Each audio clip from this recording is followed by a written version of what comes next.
गुरुर्ब्रह्मा गुरुर्विष्णुर् गुरुर्ब्रह्मा गुरुर्विष्णुर् गुरुर्देवो महेश्वरः गुरुर्देवो महेश्वरः गुरुसाक्षात् परब्रह्म गुरुर्साक्षात् परब्रह्म तस्मै श्री गुरवे नमः तस्मै श्री गुरवे नमः।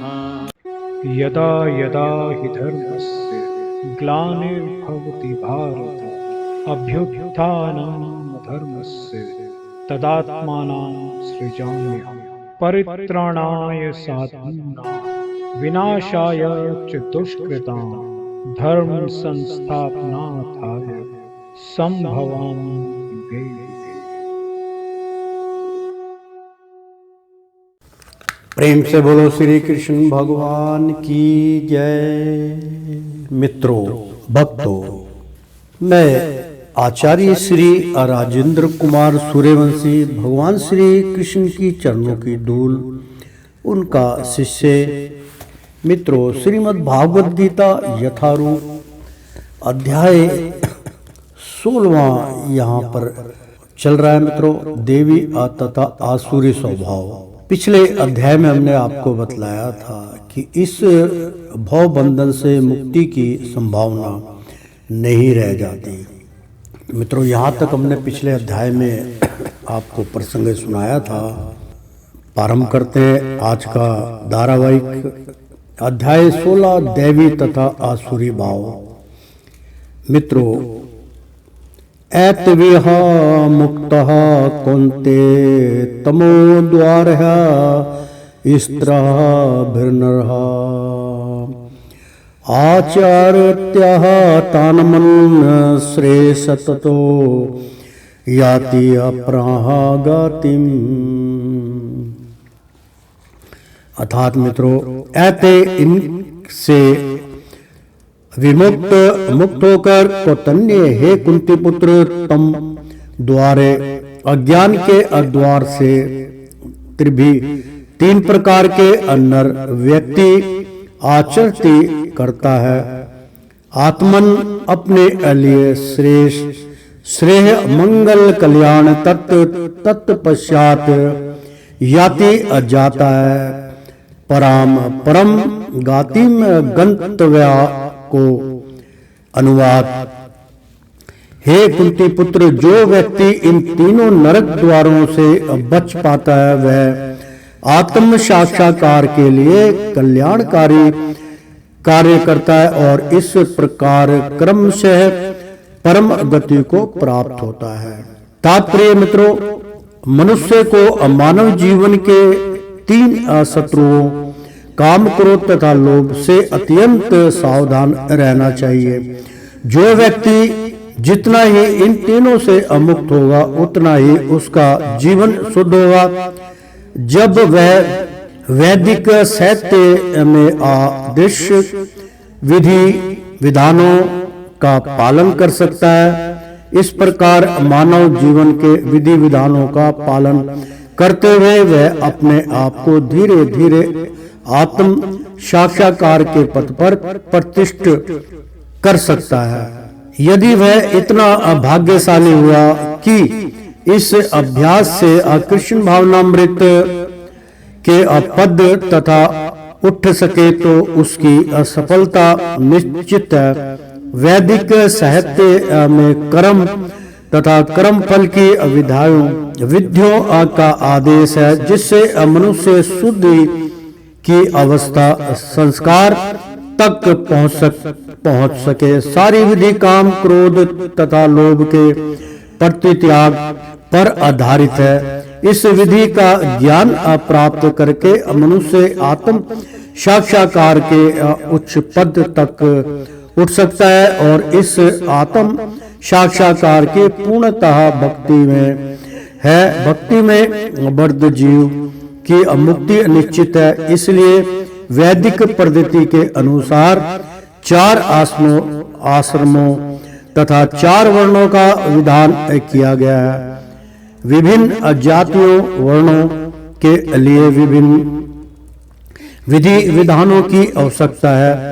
यदि मनुष्य उनका पालन कर पाता है तो वह स्वतः ही आत्म साक्षात्कार के स्वरोच्च पद को प्राप्त कर लेता है। यह तब उसकी मुक्ति में कोई संदेह नहीं रह जाता।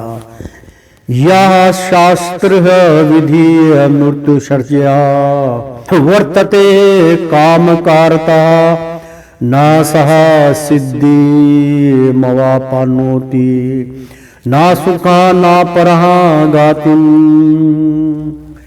या जो अशास्त्र विद्यम शास्त्रों की विधियों को उत्सर्ज त्याग कर वर्तते करता रहता है, काम अकारत काम के वशीभूत होकर मनमाने ढंग से ना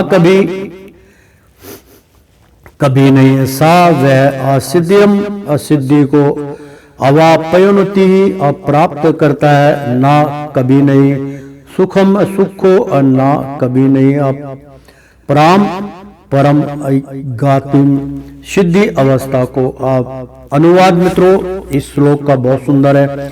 जो शास्त्रों के आदेशों की अवहेलना करता है और मन माने ढंग से कार्य करता है, उसे ना तो सिद्धि ना सुख और ना ही परम गति की प्राप्ति हो पाती है।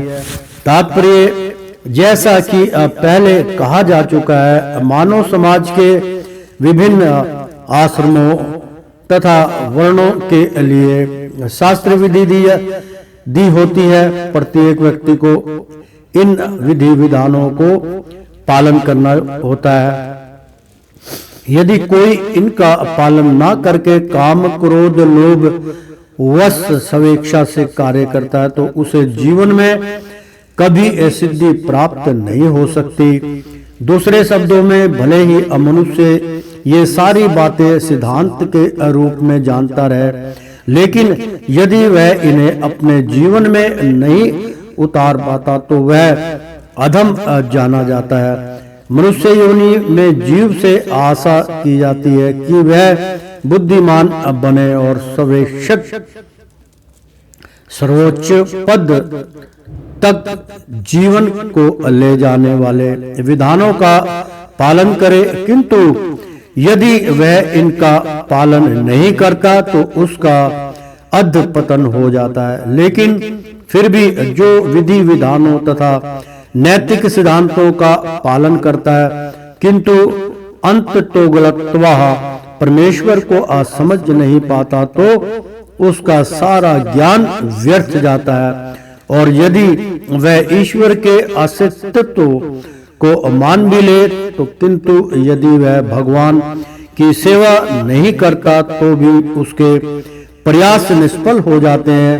अतएव मनुष्य को चाहिए कि अपने आप को कृष्ण भावनामृत तथा भक्ति के पद तथा ऊपर ले जाए, तभी वह अपरम असिद्ध अवस्था को प्राप्त कर सकता है। अन्यथा नहीं। काम कारक शब्द अत्यंत सार्थक है। जो व्यक्ति जानबूझकर नियमों का अतिक्रमण करता है वह काम के वश में होकर कर्म करता है और जानता है कि ऐसा करना मना है, लेकिन फिर भी वह ऐसा करता है। इसी को स्वेच्छाचार कहते हैं। यह जानते हुए भी कि आमुक काम करना चाहिए, फिर भी वह उसे नहीं करता, इसलिए उसे स्वेच्छाचारी कहा जाता है।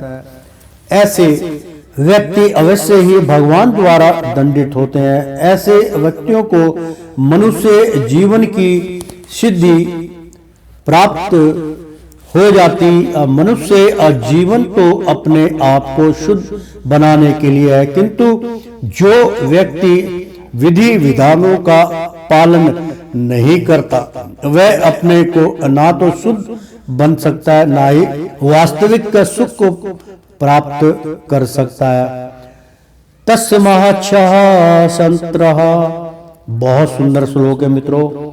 तस्मच्छः संत्रः प्रमाणते कार्य व्यवस्थितो ज्ञात्वः शास्त्र विधानो हस्त कर्मो अकर्तुः मोहाहिंसी हर्षि।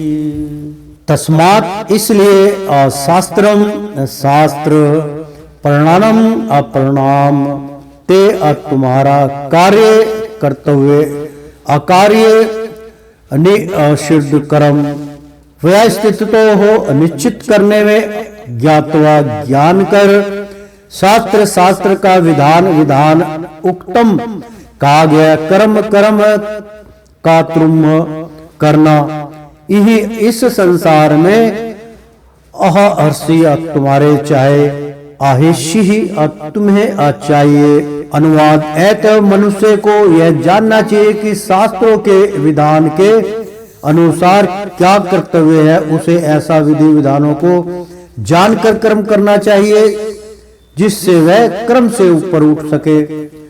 तात्पर्य जैसा कि 15वें अध्याय में कहा जा चुका है, वेदों के सारे विधि विधान कृष्ण को जानने के लिए यदि कोई भागवत गीता से कृष्ण को जान लेता है और भक्ति में प्रवृत्त होकर कृष्ण भावनामृत को प्राप्त होता है तो वह वैदिक सत्य द्वारा प्रदत्त ज्ञान की अचरम सिद्धि तक पहुंच जाता है। भगवान चैतन्य महाप्रभु ने इस विधि को अत्यंत सरल बनाया। उन्होंने लोगों से केवल हरे कृष्ण महामंत्र अपने तथा भगवान की भक्ति में प्रवृत्त होने और आचार्य विग्रह को अपृत भोग की उच्छिष्ट खाने के लिए कहा। जो व्यक्ति इन भक्ति कार्यों में असंलग्न रहता है उसे वैदिक सत्य से अवगत और सारत्व को अप्राप्त हुआ माना जाता है। निस्संदेह उन सामान्य व्यक्तियों के लिए जो कृष्ण भावना भवित नहीं है या भक्ति में प्रवृत्त नहीं है, कारणीय तथा अकारणीय कर्म का निर्णय वेदों के आदेशों के अनुसार किया जाना चाहिए। मनुष्य को तर्क किए बिना तद अनुसार कर्म करना चाहिए। इसी को शास्त्र के नियमों का पालन करना कहा जाता है। शास्त्रों में वे 4 मुख्य दोष नहीं पाए जाते जो अबद्ध जीव में होते हैं। ये है अपूर्ण इंद्रियां, कपटता, त्रुटि करना तथा मोहग्रस्त होना। इन 4 दोषों के कारण अबद्ध जीव अविधि विधान बनाने के लिए अयोग्य होता है। अतः विधि विधान जिनका उल्लेख शास्त्र में होता है जो इन दोषों से परे होता है, सभी बड़े बड़े महात्माओं, आचार्यों तथा महापुरुषों द्वारा बिना किसी परिवर्तन के स्वीकार कर लिया जाता है। मित्रों, श्रीमद् भागवत गीता यथारूप अध्याय 16 वर्णन चल रहा है। मित्रों, भारत में आध्यात्मिक विधा के कई दल है जिन्हें प्राय 2 श्रेणियों में रखा जाता है। निराकारवादी तथा सकारवादी दोनों ही दल वेदों के नियमों के अनुसार अपना जीवन बिताते हैं। शास्त्रों के नियमों का पालन किए बिना कोई सिद्धि प्राप्त नहीं कर सकता। अतः जो शास्त्रों के तात्पर्य को वास्तव में समझता है वह भाग्यशाली माना जाता है। मानव समाज में समस्त पतनों का मुख्य कारण भागवत विधा के नियमों के प्रति द्वेष है। यह मानव जीवन का सर्वोच्च अपराध है। अतः भगवान की भौतिक शक्ति अर्थात माया त्रय तापों के रूप में हमें सदैव कष्ट देती रहती है। यह भौतिक शक्ति प्रकृति के 3 गुणों से बनी है। इनके पूर्व की भगवान के ज्ञान का मार्ग खुले मनुष्य को कम से कम सतोगुण तक ऊपर उठना होता है। सतोगुण तक उठे बिना वह तपो तथा रजोगुणों में रहता है, जो आसुरी जीवन के कारण स्वरूप है। रजो तथा तमोगुण व्यक्ति शास्त्रों, अपवित्र मनुष्य तथा भगवान के असमुचित ज्ञान की खिल्ली उड़ाते हैं। वे गुरु के आदेशों का उल्लंघन करते हैं और शास्त्रों के विधानों की परवाह नहीं करते।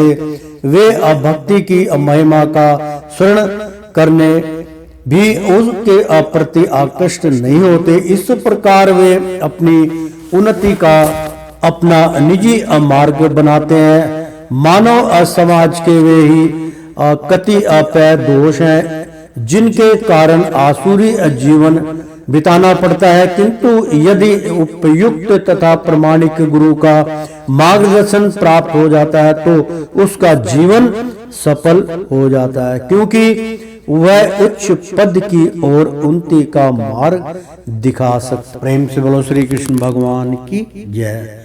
इस प्रकार श्रीमद् भागवत गीता के दैवी तथा आसुरी स्वभाव और शीर्षक 16वें अध्याय का भक्ति वेदांत तात्पर्य पूर्ण हुआ। प्रेम से बोलो श्री कृष्ण भगवान की जय। मित्रों, बहुत सुंदर, बहुत ज्ञान स्वरूप दैवी तथा आसुरी स्वभाव अध्याय 16 में इसकी व्याख्या की गई कि दैवी स्वभाव क्या होता है और आसुरी स्वभाव क्या होता है। दोनों का तात्पर्य है कि प्राणी को अगर मुक्ति का मार्ग पकड़ना तो दैवी का उसको स्वरूप धारण करना चाहिए और आसुरी स्वभाव को समाप्त कर देना चाहिए।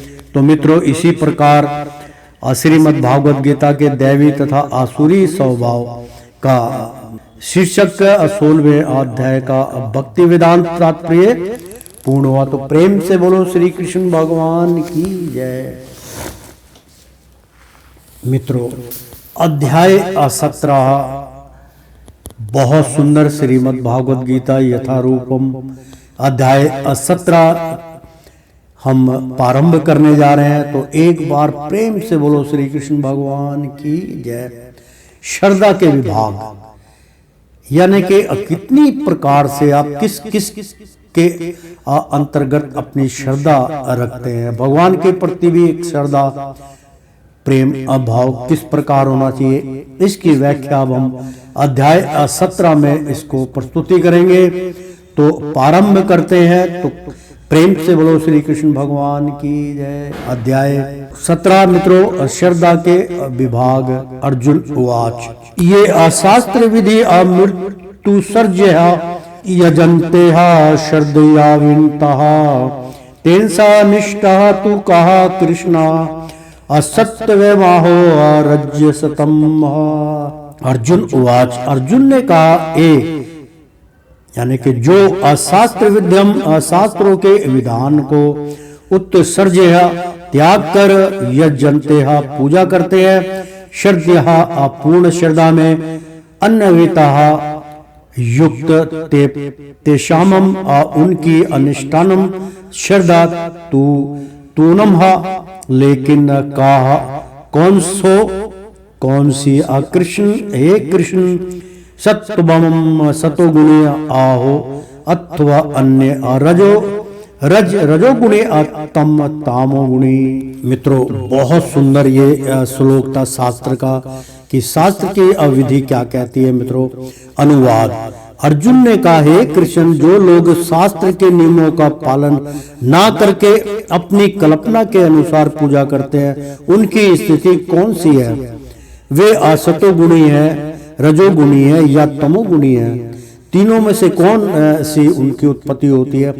भगवान से उन्होंने अर्जुन ने प्रश्न किया। बहुत सुंदर प्रश्न, क्योंकि हर प्राणी अपने अपने नियम के अनुसार अपने अपने तरीके से पूजा अर्चना करता है। तो उसमें कौन से गुण की प्रवृत्ति होती है जो ऐसा गुण होना चाहिए जो मिथ्या ना जाए? बहुत सुंदर प्रश्न किया अर्जुन ने। तो तात्पर्य चतुर्थ अध्याय के 39वें श्लोक में कहा गया है कि किसी विशेष प्रकार की पूजा में निष्ठावान व्यक्ति क्रम से ज्ञान की अवस्था को प्राप्त होता है और शांति तथा संपन्नता की सर्वोच्च सिद्ध अवस्था तक पहुंचता है। 16वें अध्याय में यह निष्कर्ष निकलता है कि जो शास्त्रों के नियमों का पालन नहीं करता वह आसुर है और जो निष्ठापूर्वक इन नियमों का पालन करता है वह देव है। बहुत सुंदर मित्रों, स्पष्ट रूप से कहा गया है कि मैं एक बार इसका उच्चारण करके बतलाऊं। 16वें अध्याय में यह निष्कर्ष निकलता है कि जो शास्त्रों के नियमों का पालन नहीं करता, जो शास्त्रों के हिसाब से नहीं चलता, जो कि लोग शास्त्रों में जो शास्त्रों के हिसाब से नहीं चल रहे हैं प्राणी, आपने देखा होगा, तो वो यह निष्कर्ष निकलता है कि जो शास्त्रों के नियमों का पालन नहीं करता वह आसुर है, यानी कि वो आसुर जाति का है, आसुर वर्ण का है, तामसी गुणों वाला व्यक्ति है, कुछ नहीं प्राप्त होगा, वह आसुर है। और जो निष्ठापूर्वक इन नियमों का पालन करता है, निष्ठापूर्वक मतलब एक दृढ़ संकल्प और बहुत धैर्यपूर्ण और एक मान के यानी कि निष्ठापूर्वक बहुत अंतर्कोण को अपने निर्मल करके और बहुत भाव से जो इन नियमों का पालन करता है वो देव कहलाता है। अब यदि कोई ऐसे निष्ठावान व्यक्ति हो जो ऐसे कति आपे नियमों का पालन करता हो जिसका शास्त्रों में उल्लेख ना हो, तो उसकी स्थिति क्या होगी। बहुत सुंदर मित्रों, इसमें जो प्रश्न किए जा रहे हैं बहुत सुंदर प्रश्न। अब यदि कोई ऐसा निष्ठावान व्यक्ति हो, यानी कि बहुत संकल्प का पक्का व्यक्ति हो, जो ऐसे कति आपो नियमों का पालन करता हो, मतलब जो शास्त्र का नियम है उसी का पालन करता हो, जिनका शास्त्रों में उल्लेख ना हो, और ऐसे व्यक्ति का शास्त्रों में उल्लेख भी नहीं, उनकी स्थिति क्या होगी। अर्जुन के इस संदेह का स्पष्टीकरण कृष्ण द्वारा होना है। क्या वे स्पष्ट करेंगे? क्या वे लोग जो किसी व्यक्ति को चुनकर उस पर किसी भगवान के रूप में श्रद्धा दिखाते हैं। बहुत सुंदर मित्रों, प्रसंग यहाँ पर चल रहा है। श्रीमद् भागवत गीता यथारूप अध्याय 17 श्रद्धा के विभाग। बहुत सुंदर मित्रों, सतो गुण रजो या तमो गुण में पूजा करते हैं। क्या ऐसे व्यक्तियों को जीवन की सिद्ध अवस्था प्राप्त हो पाती है? क्या वे वास्तविक ज्ञान प्राप्त करके उत्तम सिद्धि अवस्था को प्राप्त हो पाते हैं? जो लोग शास्त्रों के विधि विधानों का पालन नहीं करते, किंतु जिनकी किसी पर श्रद्धा होती है और वे देवी देवताओं तक तथा मनुष्य की पूजा करते हैं, क्या उन्हें सफलता प्राप्त होती है? अर्जुन इन प्रश्नों को श्री कृष्ण से पूछ रहा है। श्री भगवान उवाच त्रिविधा भवति श्रद्धा देहिनः सर्वभावजः सत्त्विकीह राजश्री चैव तामसी चेति ताः शृणु।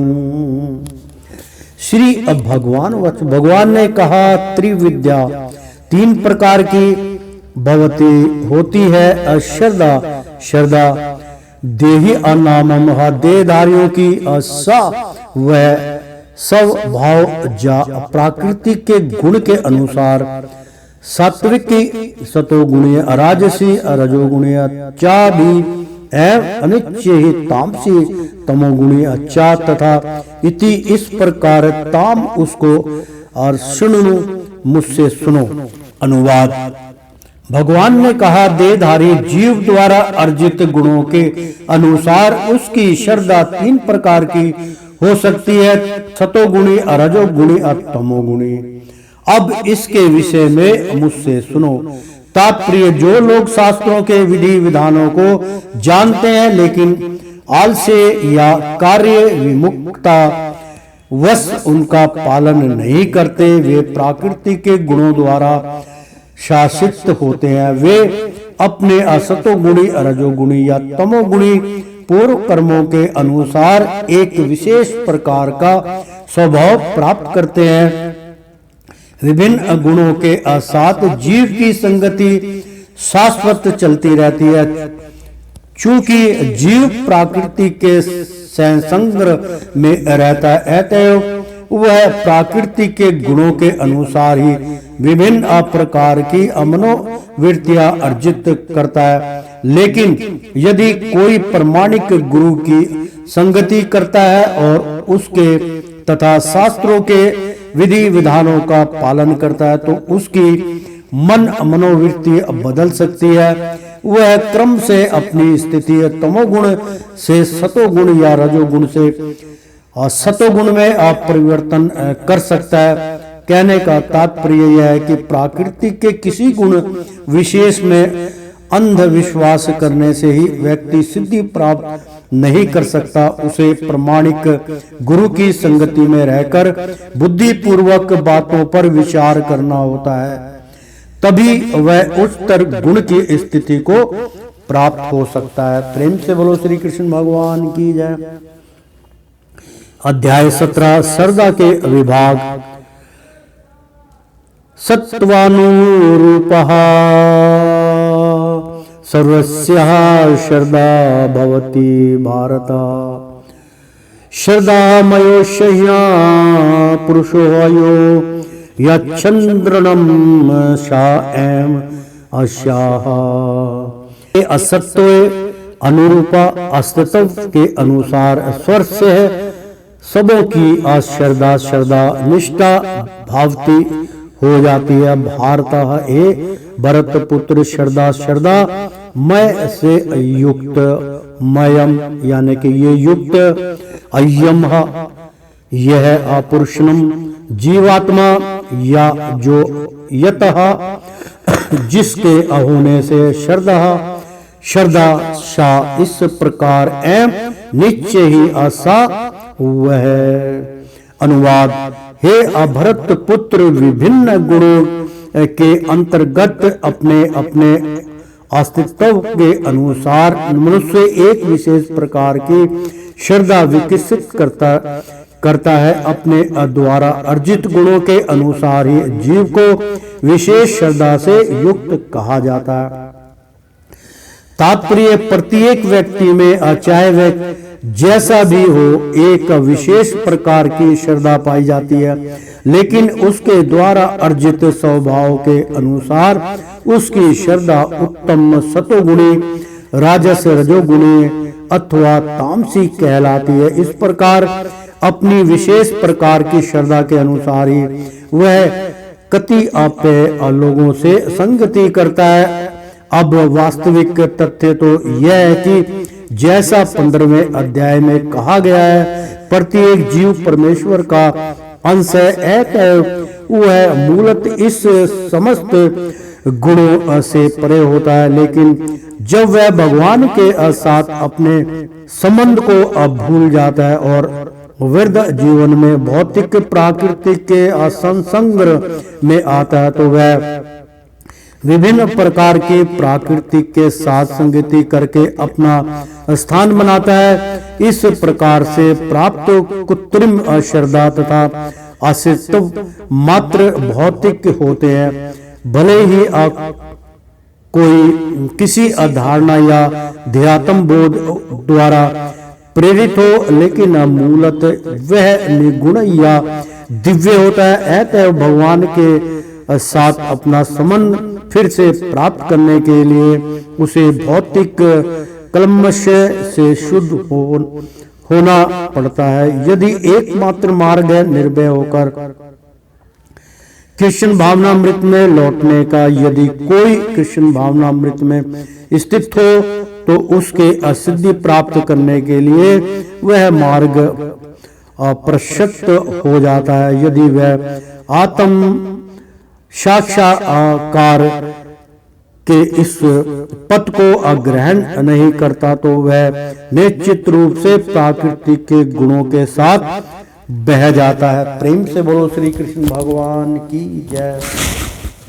इस श्लोक में श्रद्धा शब्द अत्यंत सार्थक है। श्रद्धा मूलतः सतो गुण से उत्पन्न होती है। मनुष्य की श्रद्धा किसी देवता, किसी कृत्रिम ईश्वर या मनो अधर्म में हो सकती है, लेकिन प्रबल अश्रद्धा सात्विक कार्यों में उत्पन्न होती है। किंतु भौतिक वृद्ध जीवन में कोई भी कार्य पूर्णतः शुद्ध नहीं होता, वे सब मिश्रित होते हैं, वे अशुद्ध सात्विक नहीं होते। शुद्ध सत्व अदिव्य होता है। शुद्ध सत्व में रहकर मनुष्य भगवान के वास्तविक स्वभाव को समझ सकता है। जब तक श्रद्धा पूर्णतः सात्विक नहीं होती, तब तक वह प्रकृति के किसी भी गुण से दूषित हो सकती है। प्राकृतिक के दूषित गुण हृदय तक फैल जाते हैं। अतः किसी विशेष गुण के संपर्क में रहकर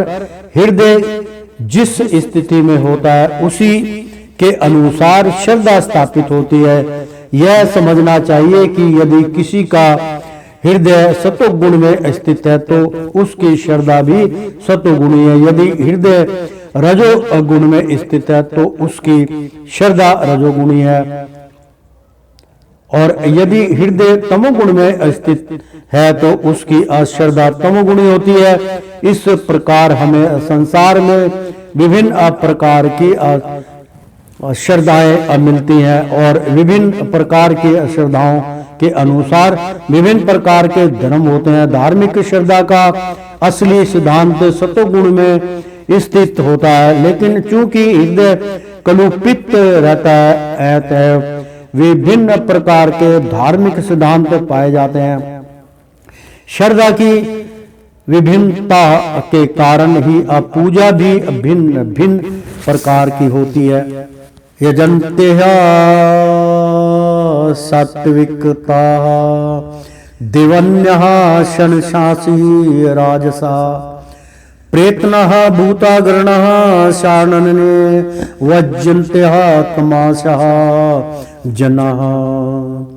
यजन्ते पूजा करते हैं सात्विकता सतोगुण में स्थित लोग देवान देवताओं को यक्ष रक्षासी असुर गण राजस रजोगुण में स्थित लोग प्रेतान मृतकों की आत्माएं भूत अग्रणानम अभूत चा तथा अन्य यजंत पूजा करते हैं तामसा तमोगुण में स्थित जना लोग।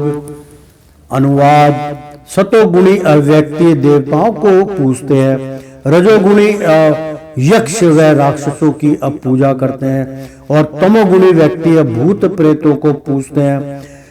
तात्पर्य इस श्लोक में भगवान विभिन्न ब्रह्मा कर्मों के अनुसार पूजा करते हैं, पूजा करने वालों के प्रकार बता रहे हैं। बहुत सुंदर तात्पर्य मित्रों। इस श्लोक में भगवान विभिन्न ब्रह्मा कर्मों के अनुसार पूजा करने वालों के प्रकार बता रहे हैं कि किस किस प्रकार से पूजा होती है। शास्त्रों के अनुसार, शास्त्रों के आदेश अनुसार केवल भगवान ही पूजनीय है, लेकिन जो शास्त्रों के आदेशों से अभिज्ञ नहीं या उन पर श्रद्धा नहीं रखते, वे अपनी गुण स्थिति के अनुसार विभिन्न वस्तुओं की पूजा करते हैं। जो लोग सतो गुणी हैं वे सामान्यतः देवताओं की पूजा करते हैं। इन देवताओं में ब्रह्मा, शिव तथा अन्य देवता तथा इंद्र, चंद्र तथा सूर्य सम्मिलित है। देवता कई है।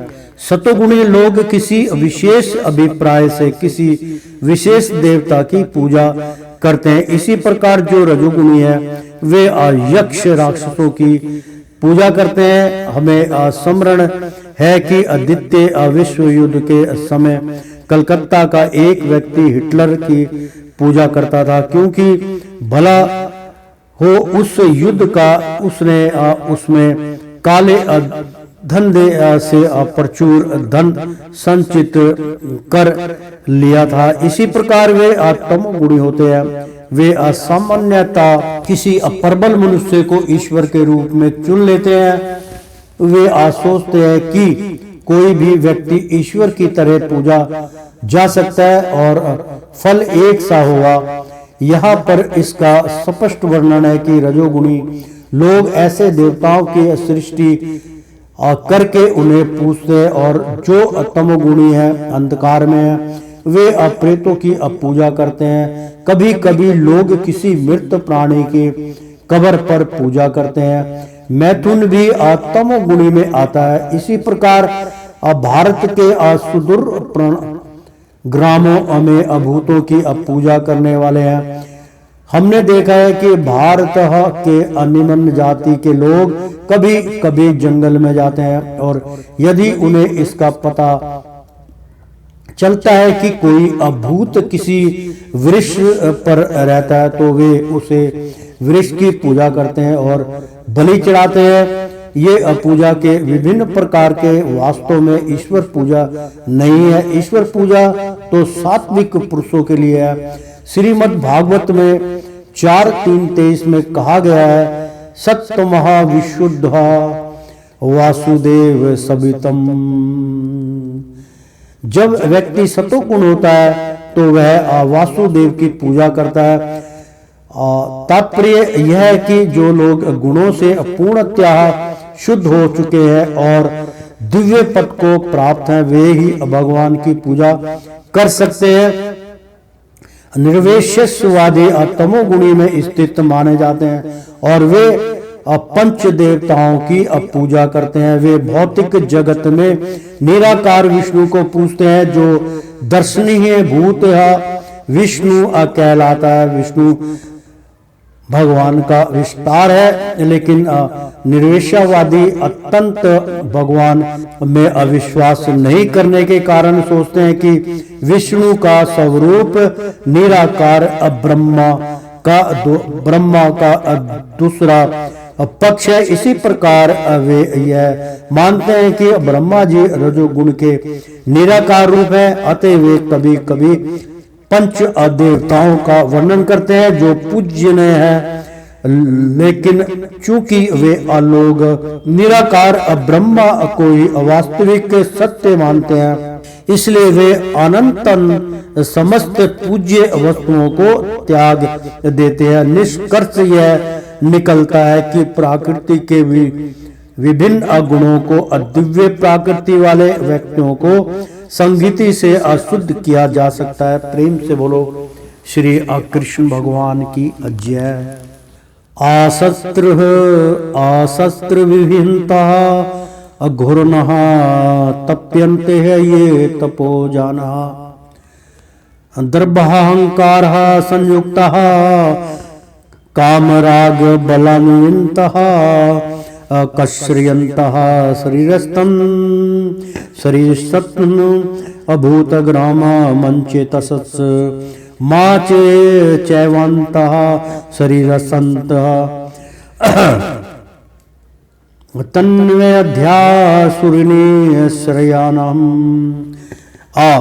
शास्त्र जो शास्त्रों में नहीं है, विहितम निर्देशक घोरम अन्यों के लिए हानिप्रद तप्यन्ते तप करते हैं। यह जो लोग तपः तपस्या जान लोग दंभ घमंडी अहंकारम तथा अहंकार से संयुक्त प्रवक्त काम राग तथा आसक्ति का बलपूर्वक अविनता प्रेरित कृष्यंतः कष्ट देते हुए शरीरस्थम शरीर के भीतर स्थित भूत ग्रामम भौतिक तत्वों का संयोग अचेतस भ्रमित मनोवृत्ति वालों को माम मुझको चाबी एवं निश्चय ही अंत भीतर शरीर स्थम शरीर में स्थित तानह उनको विधि अजानो आसुर अनिश्चयानम। आसुर अनुवाद मित्रों बहुत सुंदर अनुवाद इसका बतलाया गया है। जो लोग दंभ तथा अहंकार से अभिभूत होकर शास्त्र विरुद्ध कठोर तपस्या और व्रत करते हैं, जो काम तथा आसक्ति द्वारा प्रेरित होते हैं, जो मूर्ख हैं तथा जो शरीर के भौतिक तत्वों को तथा शरीर के भीतर स्थित परमात्मा को कष्ट पहुंचाते हैं, वे आसुर कहे जाते हैं। प्रेम से बोलो श्री कृष्ण भगवान की जय। मित्रों, बहुत सुंदर यहाँ पे प्रसंग चल रहा है।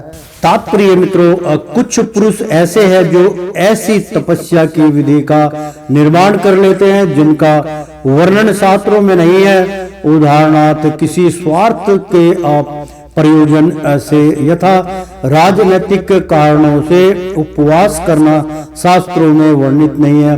शास्त्रों में तो आध्यात्मिक उन्नति के लिए उपवास करने की असंस्कृति है, किसी राजनीतिक या सामाजिक उद्देश्य के लिए नहीं। भागवत गीता के अनुसार जो लोग ऐसी तपस्याएं करते हैं वे निश्चित रूप से आसुरी है। उनके कार्य शास्त्र विरुद्ध है और सामान्य जनता के हित में नहीं है। वास्तव में वे लोग गर्व, अहंकार, काम तथा भौतिक भोग के प्रति आसक्ति के कारण ऐसा करते हैं। ऐसे कार्यों से न केवल शरीर ने और शरीर के उन तत्वों को भी अक्षोभ होता है जिससे शरीर बना है, आपूति शरीर के भीतर निवास कर रहे परमात्मा को भी कष्ट पहुंचता है। ऐसे अवैध उपवास से या किसी राजनीतिक उद्देश्य से की गई तपस्या आदि से अनिश्चय ही अन्य लोगों की शांति भंग होती है। उनका उल्लेख वैदिक साहित्य में नहीं है। आसुरी व्यक्ति सोचता है कि इस विधि से वह अपने शत्रु या विपक्षियों को अपनी इच्छा पूरी करने के लिए बाध्य कर सकता है, लेकिन कभी कभी ऐसे उपवास से व्यक्ति की मृत्यु भी हो जाती है। ये कार्य भगवान द्वारा अनुमत नहीं है। ये कहते हैं कि जो इस कार्यों में प्रवृत्त होते हैं वे आसुर है। ऐसे अप्रदर्शन भगवान के अपमान स्वरूप है, क्योंकि उन्हें अवैदिक शास्त्रों के आदेशों का उल्लंघन करके किया जाता है। इस प्रसंग में अचेतस शब्द महत्वपूर्ण है। सामान्य अमानसिक स्थिति वाले पुरुष को शास्त्रों के आदेशों का पालन करना चाहिए। जो ऐसी स्थिति में नहीं है वे शास्त्रों की उपेक्षा तथा अवज्ञा करते हैं और तपस्या की अपनी विधि निमित्त कर लेते हैं। मनुष्य को सदैव आसुरी लोगों की चरम परिणति को स्मरण करना चाहिए, जैसा कि पिछले अध्याय में वर्णन किया गया है। भगवान ऐसे लोगों को आसुरी व्यक्तियों के यहाँ जन्म लेने के लिए बाध्य करते हैं। फलस्वरूप वे भगवान के साथ अपने संबंध को जाने बिना जन्म जन्मांतर तक आसुरी जीवन में रहते हैं। किंतु यदि ऐसे व्यक्ति इतने भाग्यशाली हुए कि कोई गुरु उनका मार्गदर्शन करके उन्हें वैदिक ज्ञान के मार्ग पर ले जा सके, तो वे इस भव बंधन से छूटकर अंत अतोगतवाह परम गति को प्राप्त होते हैं। प्रेम से बोलो श्री कृष्ण भगवान की जय।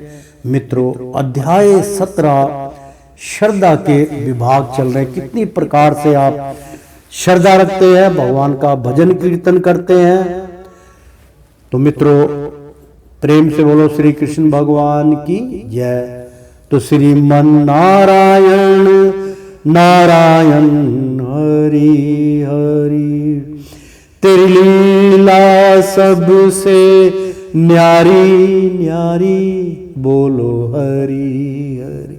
ओ श्रीमन नारायण नारायण हरि हरि, ओ लक्ष्मी नारायण नारायण हरि हरि। मित्रों, भक्तों, प्रेम से बोलो श्री कृष्ण भगवान की जय। मित्रों, एक बार बोल दो ना राधे राधे। कृष्णं कृष्णं